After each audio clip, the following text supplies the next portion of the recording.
If you get yourself into debt, you are going to have to serve and serve and serve until you can meet your bills, pay your dues and all the rest of it. As soon as you can free yourself from debt, then it gives you opportunities to free yourself in other areas. And that means you can go, yeah, okay, I need to pay X amount for my mortgage or X amount for my rent, X amount for running my car. But you know what? I can do all of that by working 20 hours a week, or I can do all that by doing 30 hours a week and knocking 10 hours back. You don't have to. But most people, they get a pay rise and this is what they do. They go, excellent, I've got another $100 a week or $100 a month or whatever. I can now go out and buy and I'll get it on tick because I can afford the payments. I can afford it. And I try and encourage people and say, if you can't go into the shop and buy it, you can't afford it. Yeah.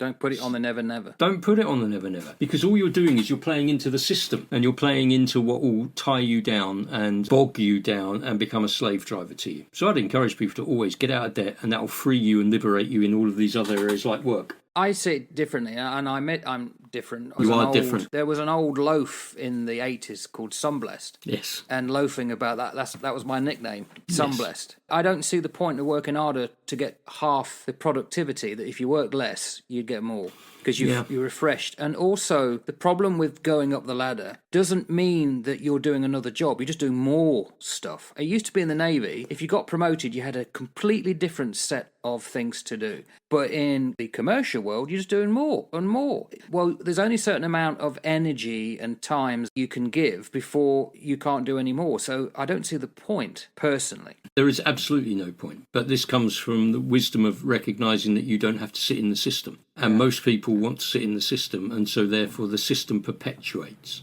Probably the biggest thing for me was clearing my mortgage and paying off my mortgage. I really targeted my mortgage, and I managed to pay it off. Now, I don't have a big flash house, far from it. It was 8 degrees with my heater going all day on Saturday. It's not double glazed. The house is pretty basic. But, it's my home. And what that did is that then liberated me to be able to go, I don't need to earn very much money to survive. I do not need to earn it. And that is such a nice thing.